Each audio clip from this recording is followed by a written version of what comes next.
গুনাহ মাফের চারটা রাস্তা। এক নম্বরে ঈমান আনলে গুনাহ মাফ, দুই নম্বরে হালাল টাকা দিয়া হজ করলে জীবনের গুনাহ মাফ, তিন নম্বরে যারা শাহাদত বরণ করে জীবনের গুনাহ মাফ, চার নম্বরে যারা তওবা করে জীবনের গুনাহ মাফ হয়ে যায়। এক নম্বরে ঈমান আনলে জীবনের গুনাহ মাফ, কথা ঠিক কিনা বলেন? দুই নম্বরে হালাল টাকা দিয়া হজ করলে জীবনের গুনাহ মাফ। কি টাকা দিয়া? কি টাকা দিয়া? হালাল টাকা দিয়া। আমাদের এখানে আমার জানা মতে আওয়াজ দিও না, আওয়াজ দিও না, একজনই বাম্পারে টাকা পাইছে 14 লাখ। বাম্পার বাম্পার দেখছেন? ওই যে আগে বাম্পার হইতো, 14 লাখ টাকা পাইছে। কয় লাখ পাইছে? 14 লাখ পাইয়া হজ করে আসছে। হজ করে বাড়িতে আসছে, মানুষ তারে বাম্পার হাজি ডাকে। কি হাজি ডাকে? আসল হাজি আর ডাকে না। এখন সবাই কয় কি রে, এত টাকা দিয়ে হজ করলাম, আমারে আসল হাজি ডাকে না, বাম্পার হাজি ডাকে। কারণ কি? হারাম টাকা। কথা ঠিক কিনা বলেন? হজ যদি হালাল টাকা দিয়া করেন বাবা, হজ করতে দেরি হবে, আল্লাহ গুনাহ মাফ করতে দেরি করবে না। হজের নিয়ত আছে তো ইনশাআল্লাহ সবার? হালাল টাকা দিয়া হজ করলে জীবনের গুনাহ মাফ। কি টাকা দিয়া? কি টাকা দিয়া? হালাল টাকা দিয়া। আমাদের এখানে আমার জানা মতে একজনই বাম্পারে টাকা পাইছে 14 লাখ। বাম্পার বাম্পার দেখছেন? ওই যে আগে বাম্পার হইতো, 14 লাখ টাকা পাইছে। কয় লাখ পাইছে? 14 লাখ পাইয়া হজ করে আসছে। হজ করে বাড়িতে আসছে, মানুষ তারে বাম্পার হাজি ডাকে। কি হাজি ডাকে? আসল হাজি আর ডাকে না। এখন সবাই কয় কি রে, এত টাকা দিয়ে হজ করলাম, আমারে আসল হাজি ডাকে না, বাম্পার হাজি ডাকে। কারণ কি? হারাম টাকা। কথা ঠিক কিনা বলেন?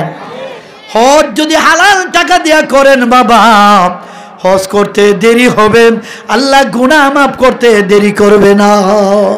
হজের নিয়ত আছে তো ইনশাআল্লাহ সবার? নিয়ত করেন, আল্লাহ পৌঁছাইব। আলহামদুলিল্লাহ আপনাদের দোয়ায় আমিও 2016-তে আল্লাহ হজ করাইছে, এটা আপনাদের দোয়ার দ্বারা। আর হজ তো ইচ্ছা করলেই হয় না, ইচ্ছাও করতে হয়, আল্লাহর দয়া লাগে। কথা ঠিক কিনা বলেন? আল্লাহর দয়া। প্রত্যেকে নিয়ত রাখেন আল্লাহ যেন সবাইকে হজ করার তৌফিক দেয়। জোরে বলুন আমিন। হালাল টাকা দিয়ে হজ করলে জীবনের গুনাহ মাফ। 2 নাম্বার। 3 নাম্বারে হলো যারা শাহাদত বরণ করবে তাদের জীবনের গুনাহ মাফ হয়ে যাবে। শহীদের রক্তের ফোঁটা জমিনে পড়ার আগে আল্লাহ জীবনের গুনাহ মাফ করিয়া দে। 3 নাম্বার। 4 নাম্বারে হলো 4 নাম্বার জীবনের গুনাহ মাফের 4 নাম্বার পয়েন্ট হলো যারা খালেস দিলে তওবা করবে, ও তওবাকারীর দল তওবা করার সাথে সাথে জীবনের গুনাহ মাফ হয়ে যায়। ঠিক কিনা বলেন? আমাদের গুনাহ খাতা আছে না নাই? আমরা গুনাহগার, অন্যায়কারী। তওবার মাধ্যমে জীবনের সমস্ত গুনাহ মাফ হয়ে যায়। আল্লাহ রাসূল যখন দুনিয়া থেকে বিদায় হওয়ার সময় আসছে, আজরাইল চলে আসছে। আজরাইল আইসা বলতেছে, ইয়া রাসূলুল্লাহ, আমি আজরাইল চলে আসছি আল্লাহর হুকুমে। কেন? আজরাইল কি জন্য আসছো? কয় আপনার কাছে আসছি, আপনি যদি থাকতে চান যতদিন মনে চায় দুনিয়া থাকবেন, আর যদি যাওয়ার অনুমতি দেন আপনার রুহটা আমি কবজ করবো আল্লাহর হুকুমে। কয় আজরাইল, আল্লাহর হুকুমে তুমি আসছো আমাকে নেওয়ার জন্য, তবে আমি এখন যাব না, আমার উম্মতের ফয়সালা বুইজা যাব। জোরে হল আল্লাহু আকবার। ও আজরাইল, যাও জিব্রাইলকে বলো, আমার মাওলাকে বলো, জিব্রাইলের সাথে আমার কথা আছে। তুমি তো আজরাইলের সাথে কথা বলে কাজ হবে না।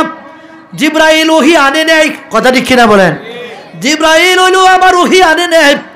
আমার কাছে 24,000 বার আসছে। জিব্রাইলকে বলো আমার উম্মতের ফয়সালা কি হবে, আমার উম্মতের জামিনদার কে হবে, আমার উম্মতের জিম্মাদার কে হবে। জিব্রাইল চলে আসছে, ইয়া রাসূলুল্লাহ, আজরাইল তো আপনার কাছে আসছিল। হ্যাঁ। আচ্ছা দেখেন, নবীদের কাছে আজরাইল এসে অনুমতি চায়। কথাটা কিনা বলেন? আমার কাছে যদি অনুমতি চাইতো, আজরাইল যদি আইসা বলতো যে এই আব্দুর রহমান আমি আসছি, তুই যাইবি কি যাইবে না, আমরা কি বললাম? হয় আমরা বললাম আজরাইল কিয়ামতের আগের দিন আস। কি মনে হয়? আরো 100 বছর পরে আইস, কি মনে করেন? কারণ আমরা তো মরতে চাই না, খালি থাকতে চাই। আর আল্লাহ ওয়ালারা মরতে চায় আল্লাহর হুকুমে। রাসূল বলে, জিবরাইল যাও আমার মওলাকে বলো, আমার মওলাকে বলো, আমার মওলা আমার গুনাহগার উম্মতকে কেমনে মাফ করবে? আমার উম্মত গুনাহগার হবে, আমার উম্মতের ফয়সালা কি? আমার গুনাহগার উম্মতকে আল্লাহ কিভাবে মাফ করবে, কোন পদ্ধতিতে মাফ করবে, আমি একটু জানতে চাই। জিবরাইল চলে গেছে, মওলা আপনার হাবিব দু জাহানের বাদশা রাহমাতুল লিল আলামিন গুনাহগার উম্মতের ফয়সালা জানতে চায়।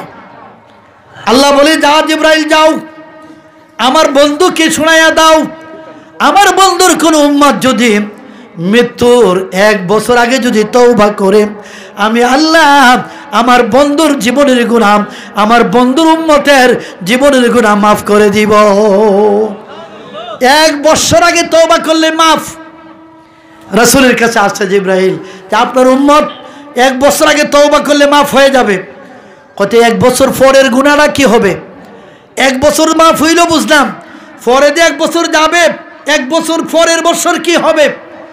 আবার গেছে জিবরাইল, আল্লাহ আপনার হাবিব আরো তাড়াতাড়ি ক্ষমা চায়।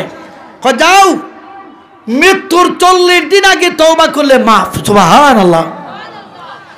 মরণের 40 দিন আগে যদি তওবা করে, আমি আল্লাহ আমার হাবিবের উম্মতকে মাফ করিয়া দিব। কয়দিন?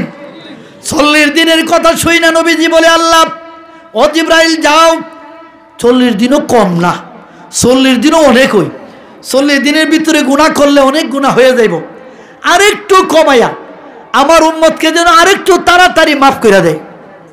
আবার জিবরাইল গেছে, ও মওলা আরো কম চায় আপনার হাবিব, যাও আমার হাবিবকে বলে দাও মরণের 24 ঘন্টা আগে যদি তওবা করে, মরণের 24 ঘন্টা আগে যদি তওবা করে, আমি আল্লাহ জীবনের গুনাহ মাফ করে দিব। কয় ঘন্টা?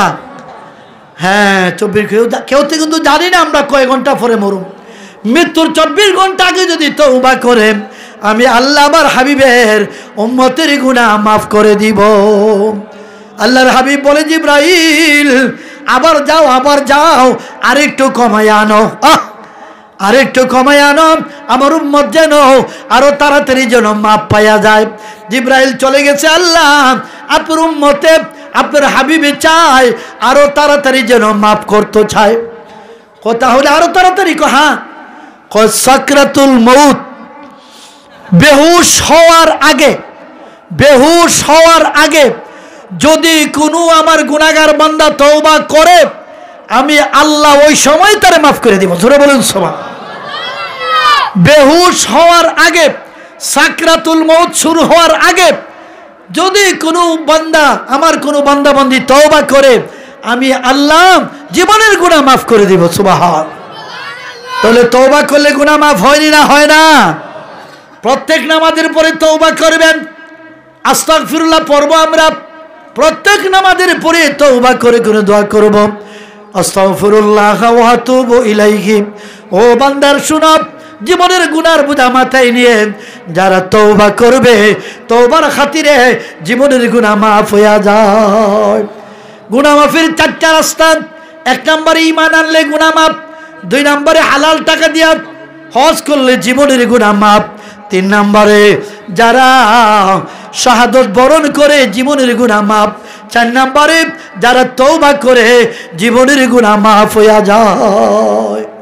এটা পাইলেন 4টা। তাহলে আমরা আজকের মাহফিলে 2টা জিনিস পাইলাম। 1 নম্বরে হেদায়েত চাই, হেদায়েত দেওয়ার মালিক কে? 2 নম্বরে মাগফিরাত চাই, মাফ করার মালিক কে? এই জন্যই আয়াতে কারিমার মধ্যে আল্লাহ রাব্বুল আলামিন বলেন, ওয়া মাইয়ুতিল্লাহা ওয়া রাসূলাহু ওয়া ইয়াখশাল্লাহা ওয়া ইয়াত্তাকিহি ফাউলাইকা হুমুল ফাইজুন।